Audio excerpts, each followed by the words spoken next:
Welcome to PolyCast, a civilization podcast focused on game strategy. CanusAlbinus, Makahlua, TheMeInTeam, Mega Bears fan.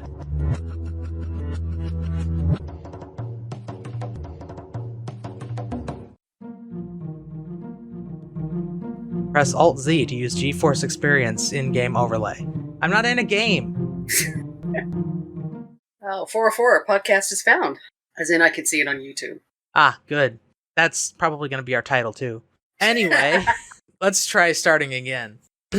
Hello, and welcome to PolyCast, episode 404, Podcast Not Found. But we actually are found. I'm CanusAlbinus, and we only have two of our co-hosts here today. We have Makahlua. Podcast found, coffee also found. And TheMeInTeam. I'm not found. Or what do you mean two? Mega Bears fan is dealing with a house-related issue at his home. Now that I understand, but you're here as well. By my count, that is three. Yes. Three. Also, for those of you who aren't listening live, we are 55 minutes late because I fell asleep, and everyone can blame me for that. Well, and then you had another 15 minutes of technical difficulties with OBS, so... Yes. Why is it not picking up my mic?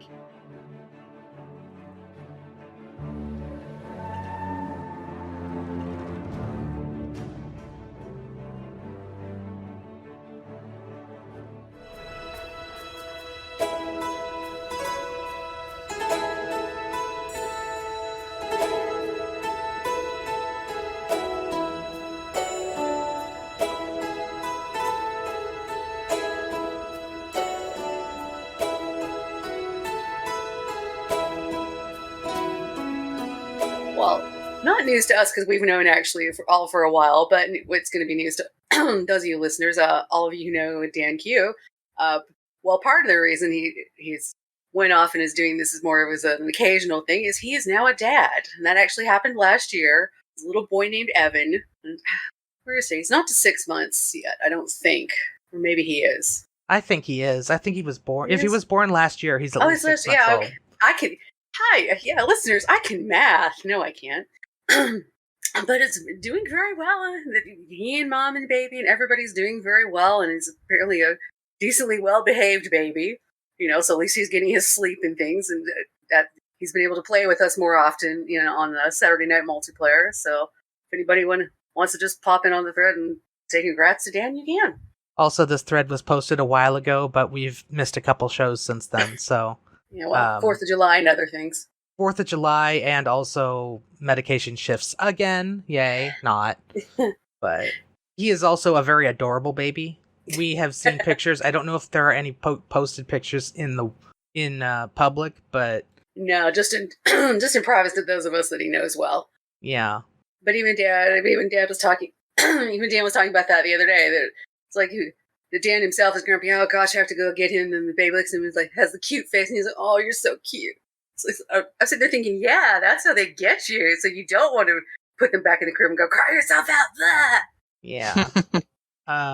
I know that when this is related to how, like Dan told a story about how people in public just ignore him and talk to the mom and the baby.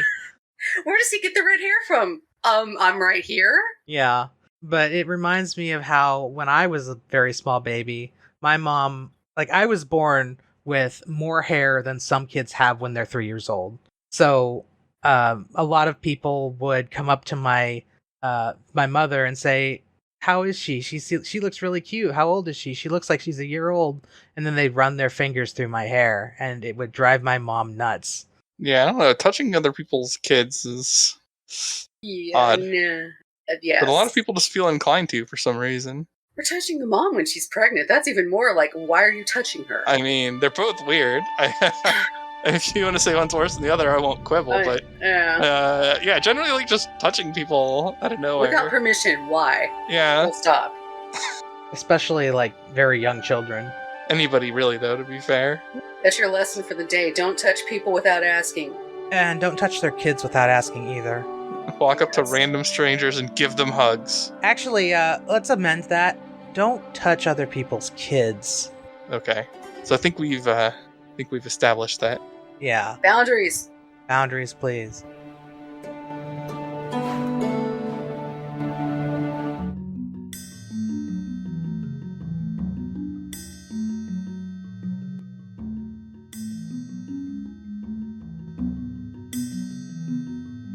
Okay, so our next topic is, I think this happened a few weeks ago, but FreeCiv reached, what did they reach? They reached the third edition.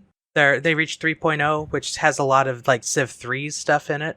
But they've also got a newly released version that you can play online in your web browser for free. Oh. And looking at the page here, it looks like there's nobody actively playing right now on a Saturday at roughly 1 o'clock p.m. in the United States. So I don't know how popular it is, but these guys have been working on this game for a long time, and they've made it run in WebGL, which is pretty impressive.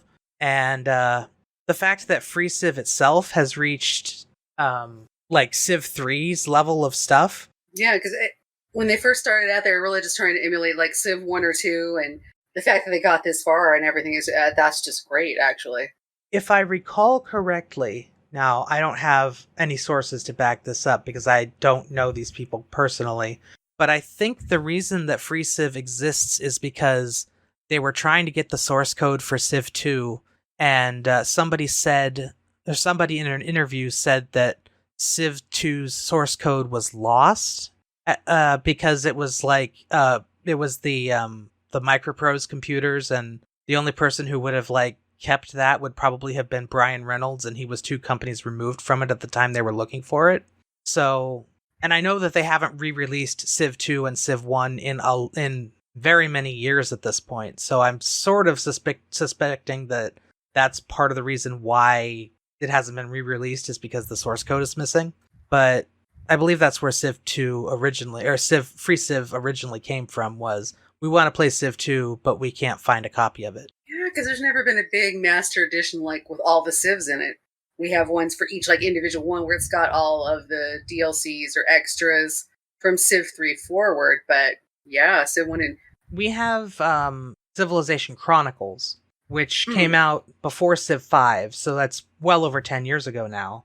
And it had Civ 1 and Civ 2 in, but it didn't have any like updates to it. Like there weren't any bug fixes. And I suspect that part of the same reason that they don't have the source code. Actually, I have Civ Chronicles on my shelf right now. This is the cue for you guys to start talking about something else while I go look.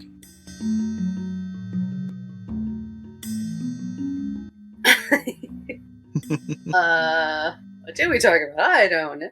Thrown on the spot, apparently. Well, there's the next topic you can talk about, and then I'll come back and answer the question. Oh boy, monetization. It's all about togetherness, Mackie. That's the next topic. We need togetherness. It's a Sid Meier story, so it shouldn't be boring. It is?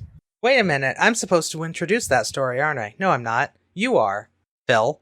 Am I looking at the wrong thing? BBC News? Oh. Yeah, I have the wrong Google Doc up. Hang on. Whoops. We are totally not professional, so... Mm-hmm. What happened here? Why did it take me to 391? 391 was a little while ago. Quite a while ago, what? 391 I think was last summer. Yeah. Actually, it might have been last spring. So where's the actual topic list? Because I opened a bunch of stuff for this. It's, do you not see number 404? It's in the co-host. No, it's not. It's in the administration chat. Underneath see if I can the get two this to work video properly links. again. Yeah, I must have had this up at some point because I actually looked at these. Okay. So, is this really a Sid Meier story? I mean, he is...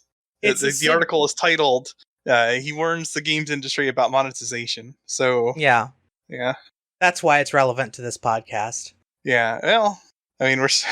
the 3-letter word NFT makes an appearance in this article, which tells you a lot about how out of touch some game companies are when it comes to stuff. But, man, I don't know. This article was also published on February 28th, so... Yeah. And he does, like, in the article it says that he's warning people that they could lose their audience, and that's true. But at the same time, we're going to see monetization in games, like, pretty much forever now. It's just a question of how it's being done. The indie scene really showed up because of it kind of being egregious, though.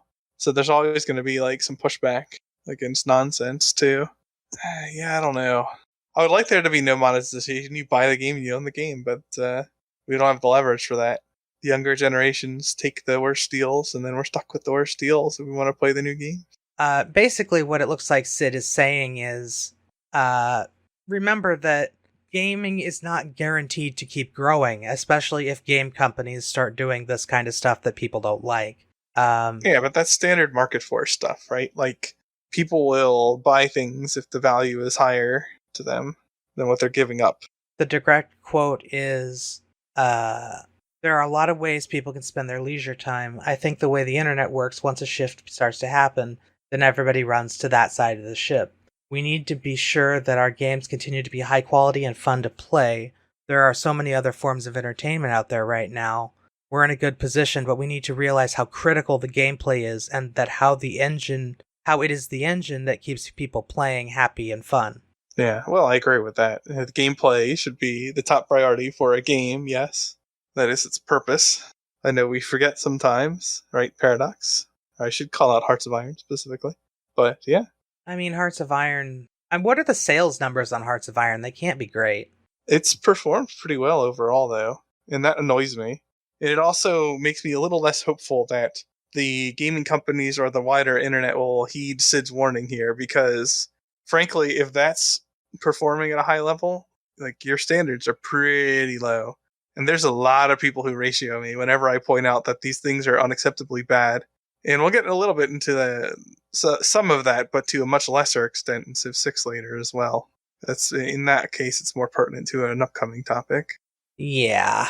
I don't have a lot to say about monetization because we talk about it here and there throughout the show. Yeah. It seems more like he's trying to put the emphasis on the fact that you need a good gameplay design, and it has to be fun for it to be a good game and for it to maintain popularity. And that the monetization should not be, okay, well, we make a game and we are focusing on the monetization so that people can buy whatever they want. And he says, basically, if your game isn't good enough without that, people aren't going to buy it, even if you have all that stuff. Yeah, well, that's like any product, really. Like, you can set the price at whatever, but if people aren't valuing it, then they won't get it. Yeah, because I play different games on my tablet, and some of them, the way they've set up their monetization stuff, it's like, I'm willing to pay the price they're asking, but then some games want you to pay an arm and a leg or something. It's like, hell no, this isn't worth it. And it's the same thing. Yeah, and we have the same sort of a thought process when it goes to even less obvious monetization like DLC and things like that. If you're not adding a good enough value back to the game, people aren't going to pick it up just because. There's a reason why one of the Civ 6 DLCs is among the lowest rated products on Steam. You want to go classically back? Let's talk about Bethesda and horse armor. Oh, yeah. Oh, well, yeah. Nobody liked that. I mean, now I think it's included when you buy whatever Game of the Year edition of Oblivion, but at the time when that came out, people are like, are you y'all joking? What? For a horse armor? What? You guys not have phones? Oh. Wasn't quite that level of bad, but... Yeah, well, I mean, they're both memes at this point for a reason now. Yeah. The DLC I was talking about was the Viking scenario DLC.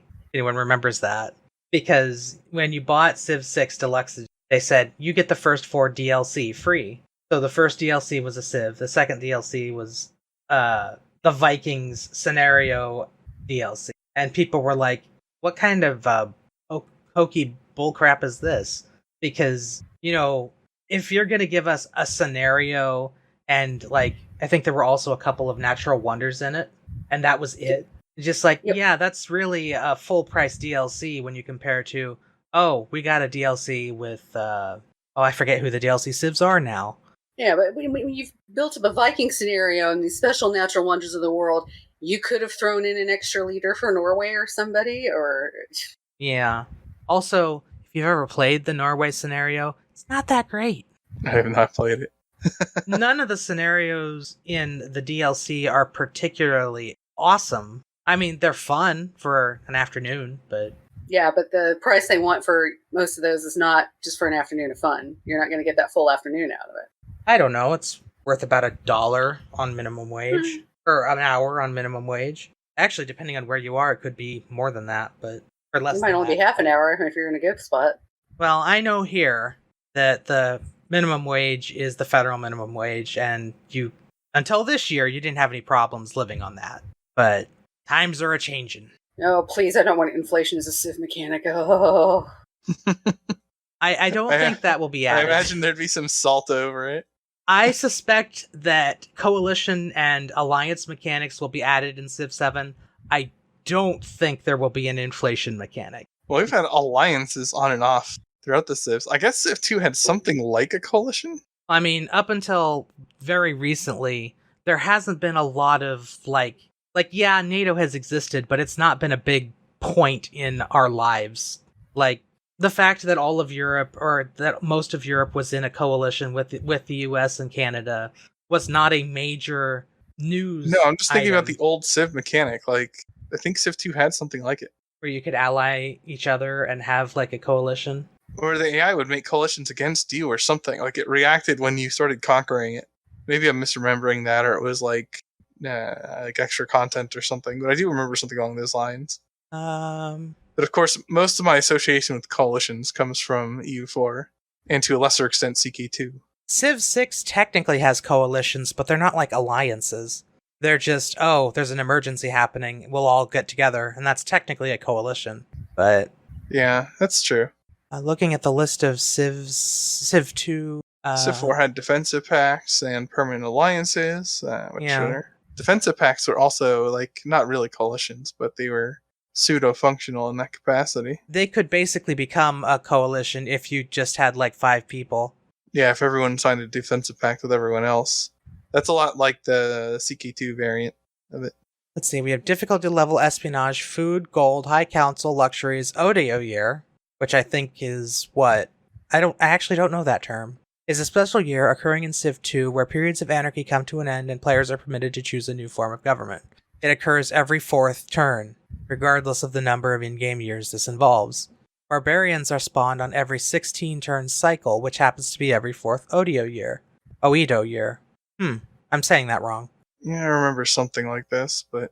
Oh, it's called that because a Politan poster Odio noted that there were periods of anarchy. Every 4 years during periods of anarchy, they would stop, and then there would be a new government. Today we learned about Civ. That happened in the year 2000, so well after Civ 3 was out. I see. But anyway, I think we've lost the plot here. What's the actual topic? Monetization. Don't make it the focus of your game. Make the game the focus of your game and it'll sell itself. Yeah, make a good game first, please. And then we can talk about valuation of it. But if it's not a good game, it's not valuable. I mean, people act otherwise. I actually know people in real life who now have decided, or not in real life, but in my personal friend groups, that actually use the DLC subscription service that Paradox uses on EU4 because it's so expensive to get all the DLC. That is a bad monetization method. I don't know. Like, is a subscription service really worse than what they had previously, where your barrier to entry, if you pick up the game late, is like $200, unless you get it on sale, where it's like still close to $100?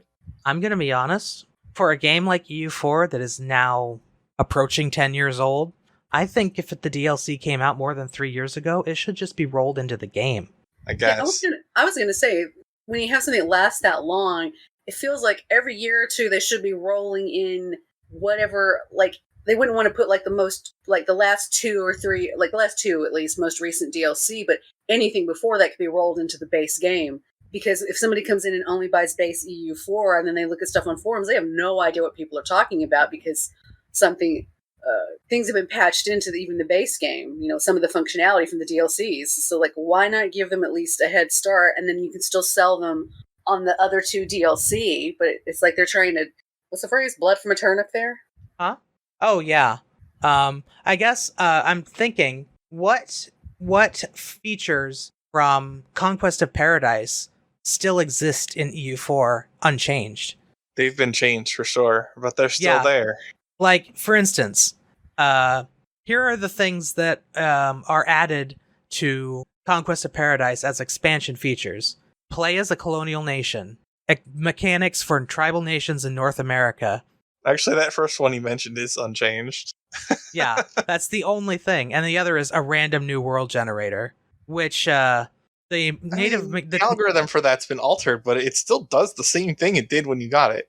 Well, the Random New World has been majorly reworked in 1.14, which I believe was also another DLC. But all of this stuff is in the base game. Like, those are the only expansion features. There's a whole list of free features. Why is this still on sale? Yeah, good question. And an even bigger question, if I were to go to the Steam page for Conquest of Paradise, it's $15. Why is it still full price? The best part is that there's a bug in it now, too. Because when they reworked how Federations work, they introduced a bug that's still run in the game at the moment. Oh boy. That's the one where Federations can steal land from colonial nations when they form the Federation, because there's no check that the tribal land in question is actually held by members of the Federation. Oh my gosh, that's terrible. So they just steal land. Quick, someone tell Spiffing Brit. See what he does with it. Anybody who's halfway decent wouldn't have lost the land in the first place. But the problem there is that a lot of players will now complain that the natives are quote unquote too strong, because even the AI can take land when it doesn't need to fight for it. And that does result in them getting access to institutions and other stuff that the AI normally wouldn't, and changes the power progression of the New World significantly unless you as the colonizer are aware of this and play around it. So yeah, it's a significant bug for sure. I don't know, subscription models kind of bother me because they're not permanent access to the game. And I prefer to purchase the game and own it. However, MMOs have run subscription models for decades now, and some of them have been very successful / adored for long periods of time before eventually falling off. So it's not my preference, but it's not like it's invalid as long as what you're charging is consistent to what you're providing in terms of value to the people getting it. I think $5 a month if you've never played EU4 and you just bought the game is much, much better than the... what's the current cost for all DLC in EU4 without a sale? Let's take a look. It's well over 100. It is... you'd have to play the game religiously for years and years to get... The Ultimate Bundle at 10% off is $393.87. Okay, yeah. So the subscription is just strictly better compared to that. But then, like you said, some of that stuff is, at this point, overpriced or doesn't make sense that it's still being charged at all. So is the subscription model better or the DLC model better? It really depends how you're charging and what you're charging for. I think we can just agree that Paradox is annoying. Yes, well, that's nothing new. For many various reasons. Yeah. Oh no, they leaked our game and discovered that it's not good. Well, sucks to be you now. And when you said leaked our game, you made me think of the War Thunder stuff where people leak actual military stuff to try to prove people wrong about their tanks and stuff. Oh my gosh, the real life tank things. Oh my god, that was hilarious. I think that's happened 3 times now. Yes. Yeah. No, sir, you are wrong about this tank, and I'm going to prove these classified documents how. Oh boy. Also, we can lift our boycott on War Thunder because it is no longer a Russian company. It is an international company based in Cyprus. Boycott. I never put money into that game in the first place, no matter who owns it. Oh, we had a boycott? Well, just general. Yeah, I wasn't boycott. aware either of you guys played it. I played it briefly. I don't, but I am less friendly to Russian companies right now, but that's not really their fault, so. Next topic.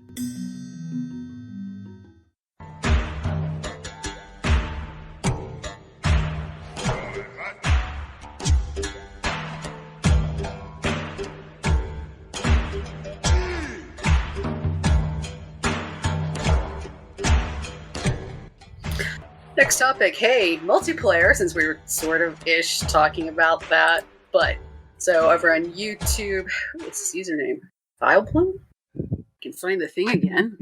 Oh shoot, I don't have that page open. What the heck happened?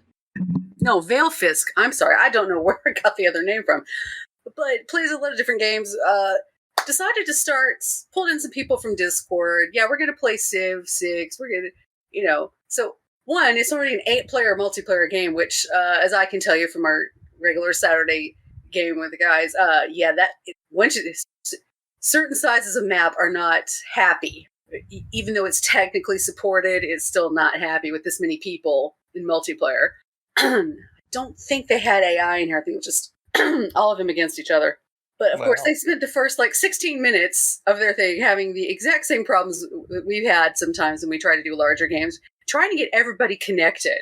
Because you'll get 7 out of 8 players connected, and then somebody gets dropped, or the game loses connection, and that all sorts of shenanigans. For me, it's not just us. It makes me feel better, but just because we want to make this even more painful, hey, let's play on marathon. Let's set all these settings to maximum. Oh, by the way, we're going to do a 5-second turn timer. It does not matter what speed you set it on. A 5-second turn timer is going to be pain. As everybody found out, it's like, oops, I want to declare war on this person. I can't even get through the diplomacy screen in 5 seconds. Speaking of unacceptable, although the settings in this game are ridiculous, numerous things in that video were pretty good evidence of poor quality, in my opinion. Yeah. Starting with the fact that in post 2020, a fairly large budget game cannot manage to connect a decent number of multiplayer people together. That is absurd to me. Just absurd. I don't think that's acceptable. That Civ 4 could manage it. Games from the early 2000s could manage it. There are games in the 90s that could, although there weren't very many. The fact that we cannot get 8 people into a game and expect to complete it in a reasonable time frame is just nuts. Oh, yeah, and that's before we go into trying to hit any win conditions by the players and stuff like that. There's other things here. They can't even fight off hardly barbarians because it takes more than 5 seconds to move all your troops. Yeah, and to some degree, Civ just wasn't intended to be played at such high speeds. On the other hand, the fact that you can't do some of these basic tasks as the only thing you're trying to do within 5 seconds is egregious. The fact that it's not possible UI-wise to open up a Diplo screen and make a deal you want to make in under 5 seconds is stupid. That's unacceptably terrible UI. Now, yes, Paradox's UI is worse, much worse in the case of Hoi 4, but this is a bad UI in Civ 6, and the UI is a big part of the reason I don't play 5 or 6 the way I used to play Civ 4. The UI is just that much worse. And man, does this video do a good job of showcasing it, because these are all things you should be able to do in 5 seconds if it's the only thing you're trying to do. I was like, can we send this to Ferox and say, you see everything that's wrong in here? This is the things you need to fix. We might need to give them an annotated list. Intended to be played this way. Yes. Okay, if they make it possible to have a 5-second turn timer, that means the game should be playable at that speed. So, to say that the game is not meant to be played this way, I think is a cop-out, because if it wasn't meant to be played this way, they would have stopped us from playing this way.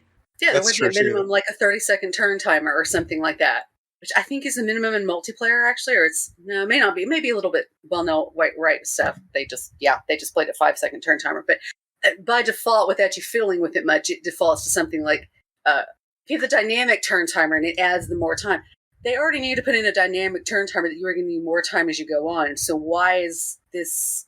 Was that in there for giggles? Were they doing speed runs trying to test things and they just left it in there?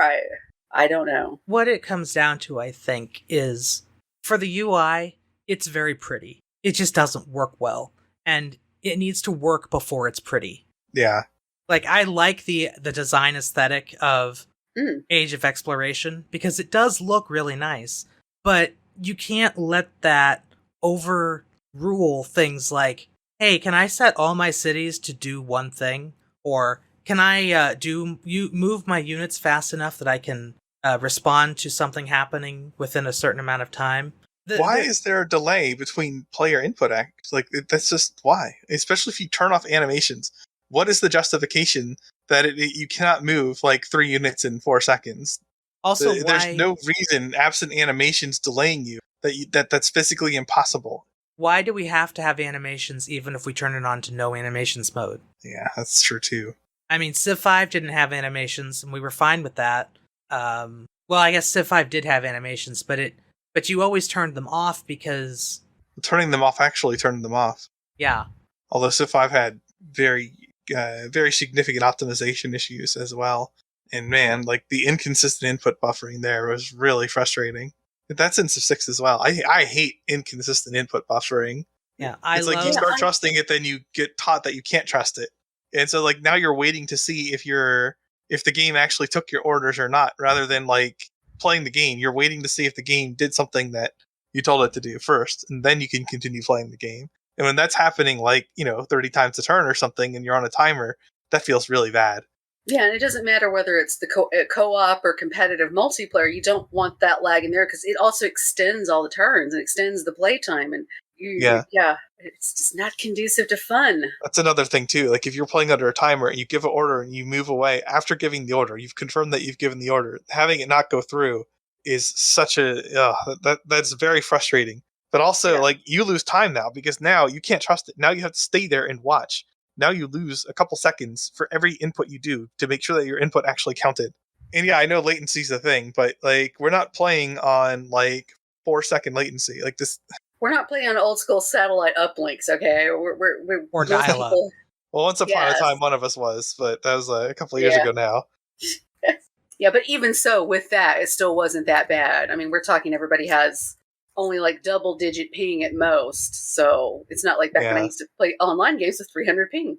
And like other games manage this just fine, right? Like you can boot up a game of League of Legends or like go back to the Warcraft 3 Battle.net days, and you would have like 10 people doing inputs in a game just fine. And if you're not doing like a MOBA, then you would have like APM between all the players, probably thousands of inputs if you count everybody in the game, and they could handle that. And if it can't handle a half dozen of us slowly clicking every couple of seconds, are you serious? Yeah.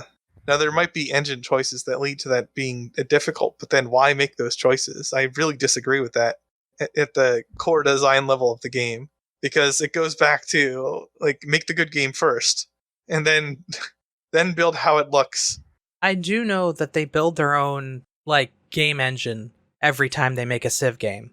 So it may be that their engine is just not optimal enough, but that's still no excuse because you're still making it do something that it doesn't need to do when it comes to moving a unit. Like having the unit's location on this point on the map versus that point of the map is something that games have done for like 30 plus years.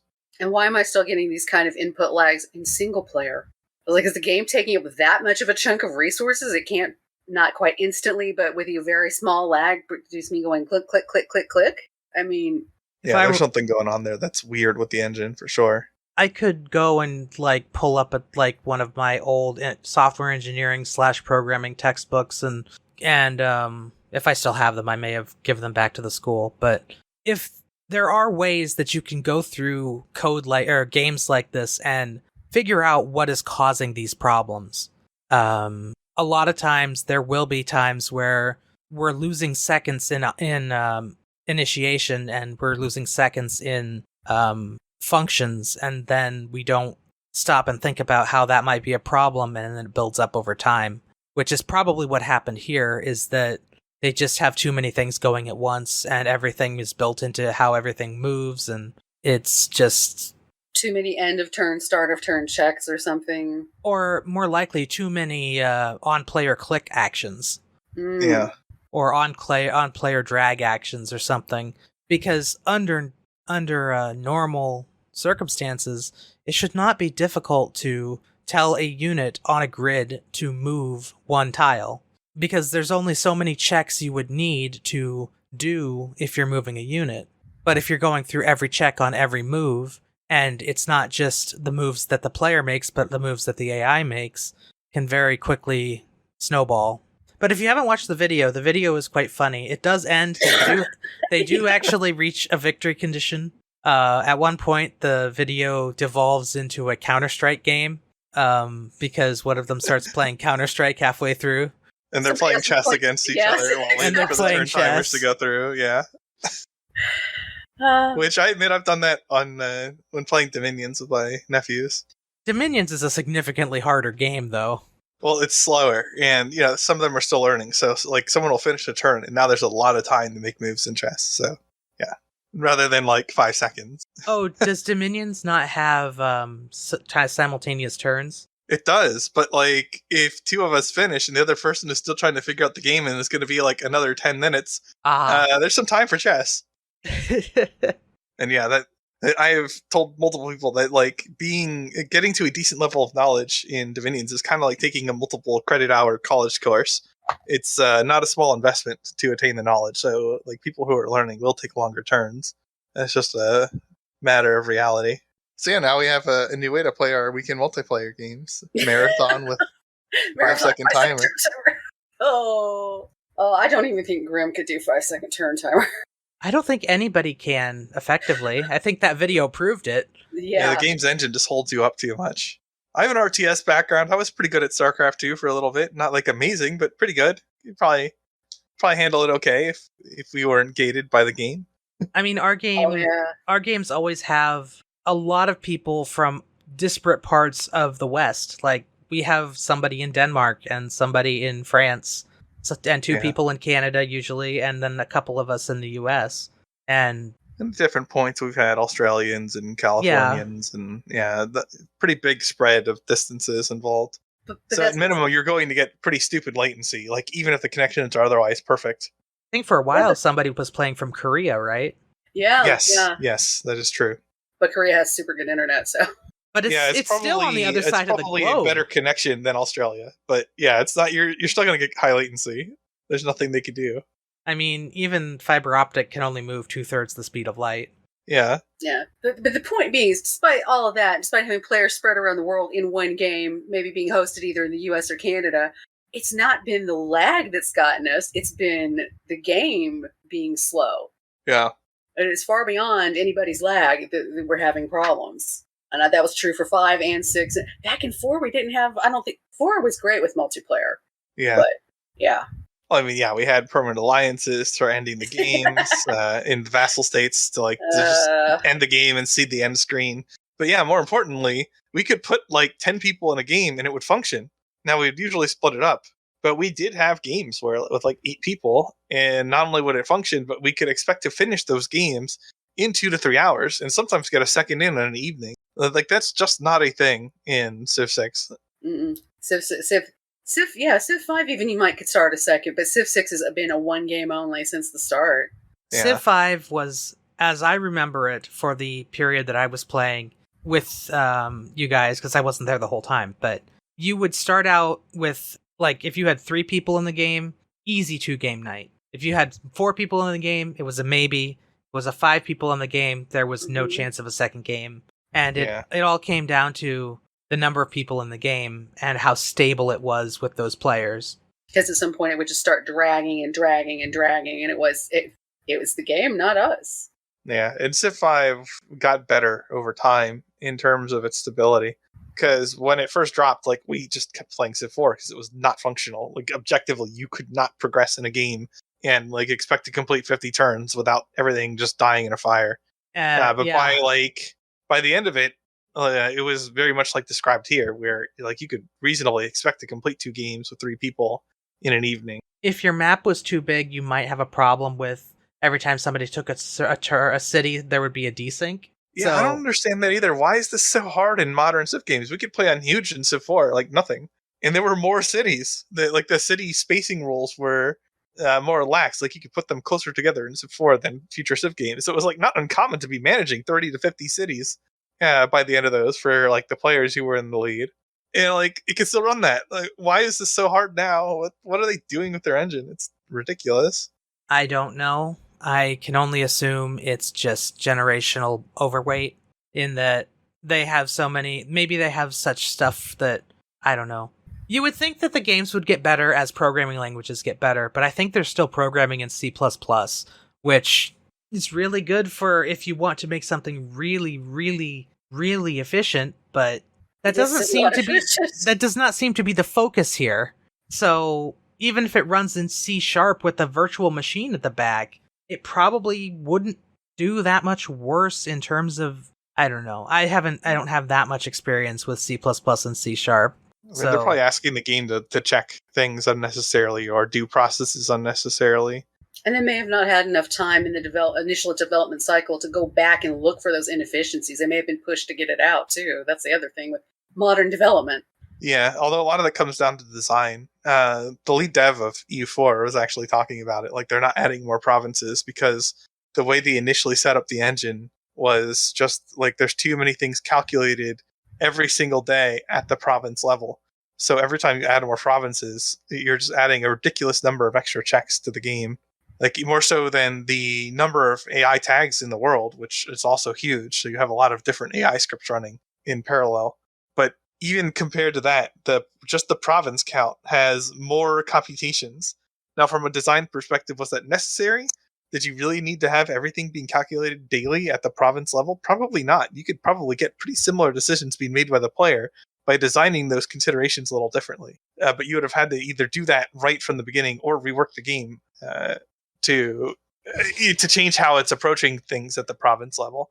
And I bet it's the same thing in Civ 6, where like additional cities or you're checking tiles, hexes on the map all over the place for pathing or some stupid crap that's like not being optimized, and so it just lags it down. But yeah, I haven't actually seen anybody comment on why exactly the modern Civ games are slow.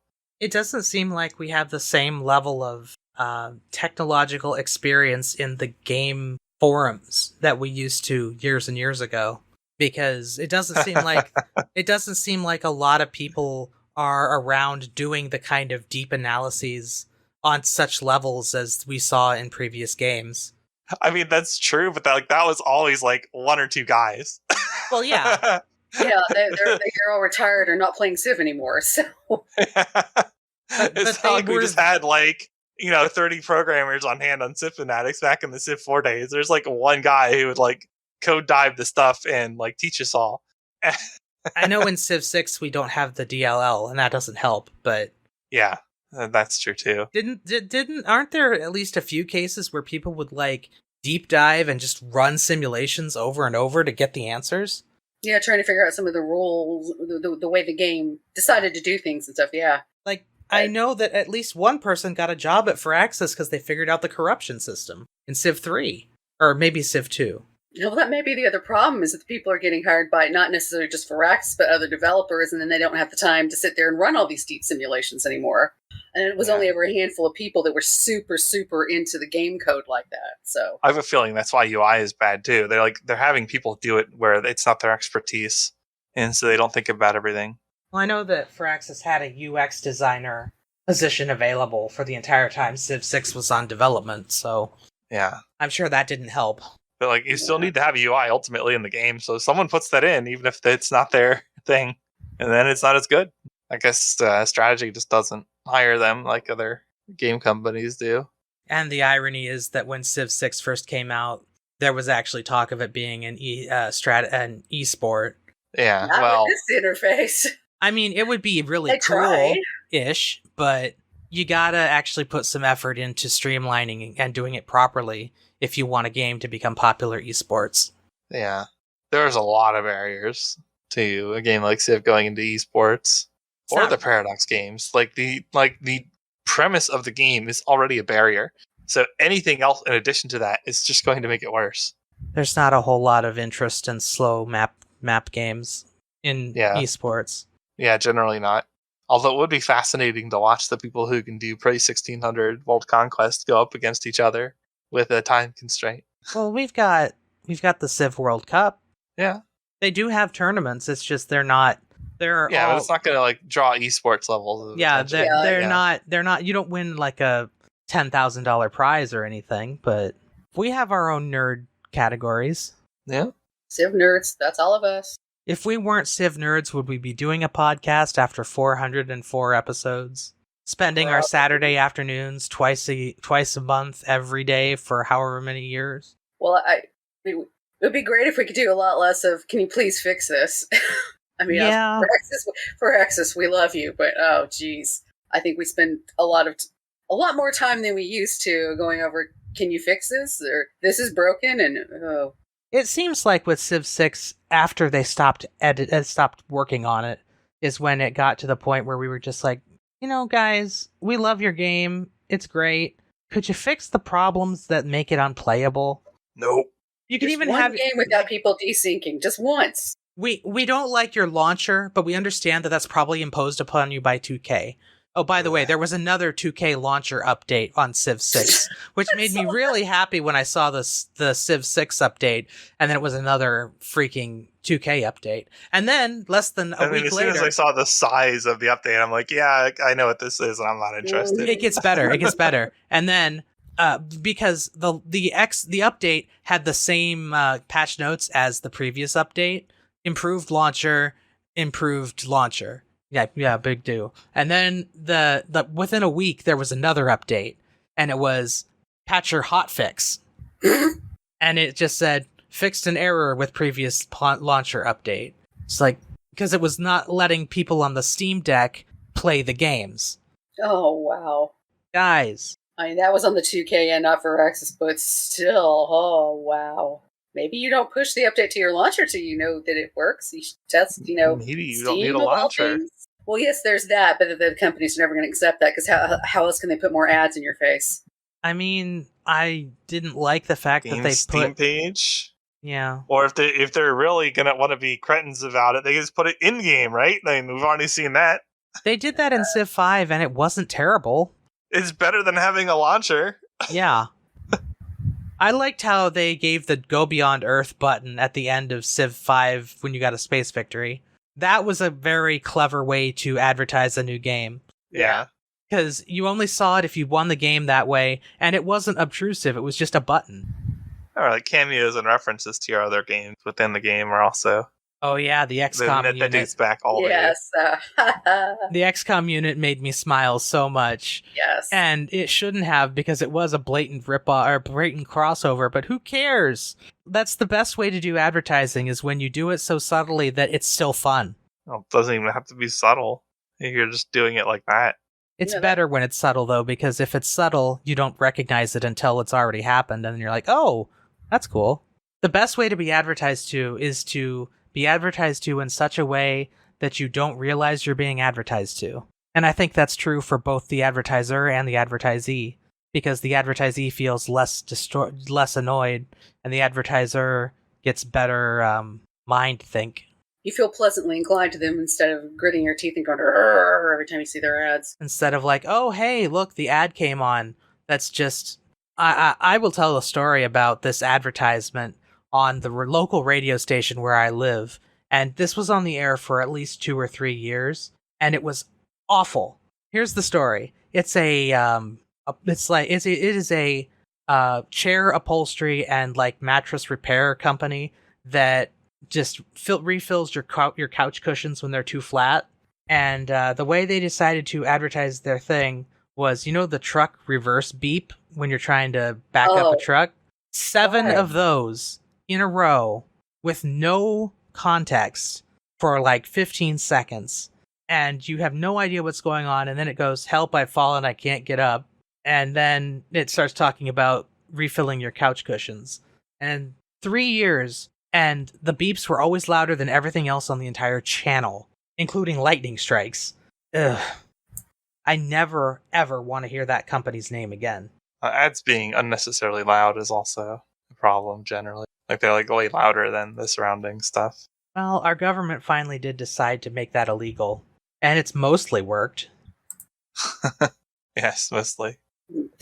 Well, it doesn't happen nearly as much as it does, because I grew up and spent most of my 20s living with my grandparents, one of whom is very deaf, so they would have the TV on loud enough to be heard everywhere in the house.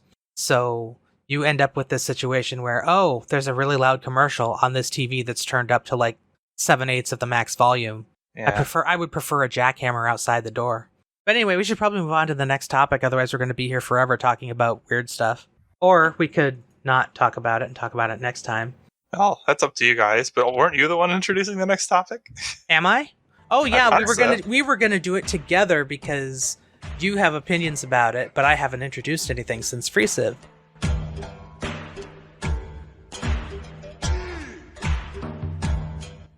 Okay, so about a month and a half ago, Filthy Robot and Soren Johnson shared a 2-hour stream where they talked about game design and Old World and Civ 4 in particular. And it was a 2-hour video, which you don't usually get that much time to talk to a lead designer of a video game. And there was a lot of interesting stuff in that. I think some of the most interesting things were Soren seems like he's right about a lot of things, like a lot of the fundamentals, but then some of his ideas for solving some of the problems were a little bit bizarre. Yeah. So I don't know if that's just a personal taste thing or a experience thing, because I'm not a game designer, so I wouldn't know what the best way to solve some questions are. But Well, there's a question of experience in game design versus experience in the game in question. A significant portion of that interview wound up being some specific examples in the game where Filthy had to explain to Soren the consequences of the choices as they were presented in the game in terms of how they affected player decision making and what they do. I did catch that. The idea that the way that the design was put together meant that certain features didn't have any effect on what they were supposed to, and vice versa. Or you just never pick something because the other thing is always better reliably.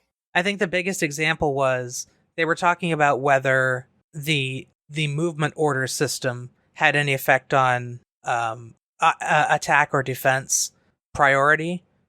And the Filthy was basically like, it has almost no effect on it because it doesn't matter. The order system doesn't have any effect on the way defense works in the game, because there's no way to defend yourself in any way. So it all comes down to, can you kill as many units as you can per turn before your units get killed, and the first one to lose by attrition loses. Yeah. Which seems like, I don't know, it seems like... Well, it seemed like that wasn't what Soren was shooting for, but he also wasn't aware that that was what was going on at decent levels of play. Like, he didn't design for it to be like, you can only attack functionally. That's just how the game played. It's weird. I can kind of see this. That's not uncommon in games that players find things or interactions or find a meta because of the game mechanics that the developers didn't envision. Because the developers envisioned playing the game one kind of way, then tried to design the game for that. But the actual mechanical details imply different actions than what was envisioned. It's not and just then games you that have do some that. disconnects. Yeah, basically but any I mean, type of art will do that as well. Yeah, although you don't necessarily have as many steps between the person designing it and the end product. Like, it's easier to happen in games than some other things. I know that I've given some of my writing to other people to read, and they pulled things from it that I hadn't even noticed. So Yeah. it's always a humbling experience giving something you've written or something you've spent months on to somebody else, and they're like, okay, so this is what I see, and it's completely different than what you were expecting. But at least in your case, like, you're the one who still put the words onto the paper or screen or whatever. Yeah. Rather than saying, okay, this is how I want this mechanic to work. Program it in, like, these components. You program in these components and try to balance the numbers around this goal. Like, now you're involving multiple people who have communication with each other, but not perfect communication with each other. And then they also, they're going to have different ideas of how the end users will interact with the choices being made. So it's very common in games that the players get far out in front of the developers in terms of what they're doing in the game and the level at which they can play it. What's interesting is it seems like Soren actually does play a lot of multiplayer with the players. Like, Yeah. He talked about how he does go in and play a lot of games with those guys. So he at least has some idea of how it goes. Yeah. But I've pointed this out elsewhere too. Like, there are differences in skill and in time investment for both making the game and playing the game. And it's rare that you're equally good at both. And especially rare that you're you're good at both and still equally good. We don't have enough game designers who are also game savants or whatever. It's hard. Like, there are different skill sets. Sometimes they're vastly different skill sets, depending on what game you're talking about. Is like the person who draws the art for, or the person who implements the engine for a game like Gears of War, is like none of those actions have anything to do with being good at playing the game. Like, the skills you need to be good at the game just are completely irrelevant, and vice versa. Like, you're going to need aim, you're going to need awareness, both to visual and audio. But, like, you don't need that to draw a gun, and you definitely don't need that to, like, make the gravity function the way you want it to function or something. The specification, yeah. Yeah. I'm glad to know he is getting in there and playing it so he gets an idea of it, even if he's not the savant level, because there's plenty of developers, Yeah. I think, who don't play their games and don't realize they have this idea up here in their head of this great design principle, and they don't realize how it works out in real life in the game. And that was a big difference in Civ 4's design compared to its successors. Yeah, it's very clear that Civ 5 and Civ 6 are not built the same way because they're not as focused on multiplayer. Because Soren again said that he built Civ 4 with multiplayer as the base game state, and he said the same about Old World. Yeah. Well, you want your game incentives to align with the choices you want the players to make. And I still don't agree with his choice for making the AI like a set piece rather than another player agent. However, if you're going to design the mechanics in the first place, it's definitely, you want incentives that are aligned to winning your game, not something else. And that's something that has not been done since Civ 4. And he definitely did that, at least in Civ 4. Of course, none of these were particularly balanced for truly competitive MP or whatever. I don't think that was ever the goal, to make like all the stars fair. You can with tailor-made maps and stuff. They weren't trying to set up for an esport. You know? They were just trying to make a fun, not necessarily entirely balanced, because even the Hall of Fame games have to ban some civs because they're OP still. It's well, only for some formats. But yeah. And by some civs, you mean Inca. Yeah. What color Inca are you? Usually just Inca. I sort of subscribe to the idea that game balance is kind of not always the goal, but yeah, well, it depends what you're going for. I mean, you could have a perfectly balanced game, but it could be boring as heck. You do need you need the choices being made in the game to be interesting, or like there are meaningful choices. Like you will sometimes pick one option versus the another based on the game state. If that's not being accomplished, then your balance is so off kilter that it is actually detracting from the experience. Because now, like, you don't need to think anymore. You just do the same thing all the time. That's when it becomes a problem. Like, if you have some imbalances, it's not going to kill the game. Games have been imbalanced since they were being made, pretty much. There's a school of thought that a lot of the like RTS games are now so focused on balance that it ruins them. I don't know. I don't know if that's true. I don't either. I'm just starting to tend more that way in my thinking. Because like they would just tweak some numbers and it affects win rate, and okay, like that means so little to like a random person playing through the campaign who gets access to units that aren't even in the competitive multiplayer scene or something like in StarCraft 2. Like I don't think StarCraft 2 emphasizing balance would ruin it. I don't think that's a thing. Like I guess if you tried to like homogenize all the units such that your factions aren't meaningfully different from each other or something, okay, then you can make a case that balance is detracting from the experience. But otherwise, I doubt it, because as long as they're like even in the ballpark of each other, you just tweak some numbers. And how is that negatively impacting the player's experience if like the unit does like 10 damage rather than 7 or something? Sometimes broken things are fun to play. It's not balanced, but it's fun. Yeah, that's true too. One of the not usually in PvP, but no, not in PvP usually, but yeah, co-op or in the campaign or just doing solo player stuff. Yeah, there's sometimes we're exploiting things as heck. It's just a lot of fun, but I understand you wouldn't want it if you were trying to be competitive or balanced. Well, there's games like the Just Cause mods, where you're playing multiplayer in a game that was not meant for multiplayer. And it is balanced in and of the sense that you can be killed by anybody and you can steal anything. But other than that, people will go around with much better weapons than other people, and it's not balanced at all. But it's still super fun. As long as you're not streaming it, then it's just awful. Which is a shame, because it's fun to watch those streams, but then the streamer gets hit by people flying in from airplanes and causing explosions. Oh, because somebody, when it's live stream, somebody always wants to be that guy and be the one, I killed the streaming guy. I want to get my name on the screen as killing you or whatever. Yeah. Like, can't humanity just be populated with not dicks? Nope. Sorry. We didn't even have to invent tools to start being dicks to each other.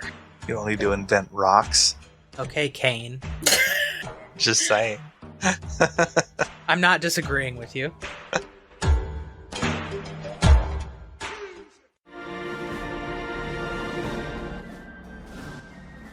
Or maybe I should make a joke how the fists are certified weapons. Or maybe I should make us all get out. That's option. Okay, imagine. All right, then. Get out. You want me to be Mad Jin? Otherwise, thank you for getting 404'd with us on our delayed episode 404. I've been the main team, joined by CanusAlbinus.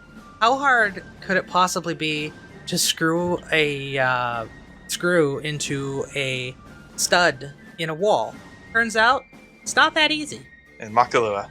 Podcast found, coffee found, fun found. Stop stripping your screws. I wish I could. They're like, I think the problem is they're made of brass. Drill a pilot hole. You just need to apply more force to the screw as you drill it in. The other problem is now I can't get the screw out of the hole because there's nothing to grab onto. Pliers. Oh boy. Oh yeah. Oh, I don't know if I have any pliers. I already had to go and buy drill bits yesterday because I couldn't find the ones that I had. Searched everywhere in this house. It's not fun, but you can definitely get screws like that out with pliers, unless they're like almost all the way in. It's about halfway in. Yeah. And all the things I'm doing, I'm just trying to put up things for my cat to walk on above the ground because I'm a nice owner or something. You can walk on you. She tries to. Oh, are we still recording, by the way? Yes. And yes, that's all going in the podcast. Why not? It'll entertain the viewers. Nice outro. Real joke. I guess I gotta find the Complaining about pliers. screws. Yep. You don't have to do anything. I found the pliers. Congrats. They're needle nose, so that might make it harder, but It should still be doable. As long as it can grip it and you can hold them together with force enough and yoink. like the way that this was supposed to be installed was you're supposed to put them in like a yellow drywall screw that is supposed to, like, when you screw it in, it's supposed to split at the sides so that you can actually hold it into the drywall. But it's supposed to hold up a 10-pound cat, so I don't know if that's safe. So I decided to just screw it into the studs, and then it didn't work.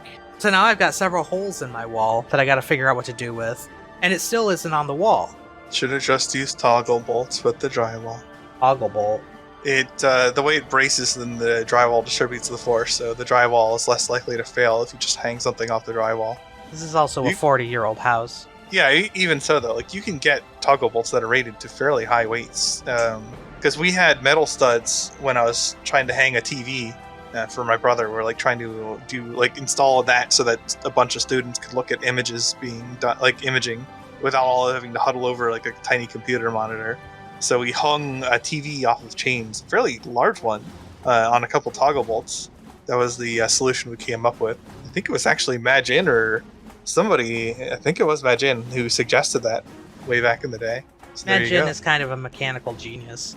Yeah, but that certainly worked. And your cat is much, much, much lighter than that television. So, Yeah, she's only about 10 pounds. like, it was legit hard, although we could do it for the two of us to lift that thing. Like, it was more so that it was bulky than the sheer weight. But still, like, yeah, way, way heavier than a cat. The only thing that I would have to worry about is, oh, she jumped. Yeah, although I can't imagine that's more than double the force. probably not. And these things are rated to like well over 50 pounds, if I recall correctly. It's I been a know while since I've done it. The drywall screws that came with it didn't have a weight rating, but I looked it up because I don't want to make any more holes in my drywall than I need to, even though I already made 2 extra. But they're rated to like 70 pounds, so I think they can hold up a simple cat rope bridge. Yeah. I went all out with this cat stuff. I'm making my cat a road across the top of the wall. Ooh. And she's going to get a hammock right above the television set so she can just watch us while we watch TV. Well, hopefully she uses it. She hasn't used any of the other stuff yet, but I'm sure she will.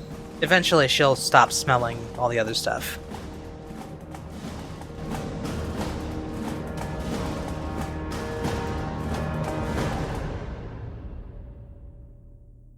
Civilization 3, 4, 5, Beyond Earth, and 6 sound clips. Copyright Take-Two Interactive. Copyright the PolyCast at thepolycast.net.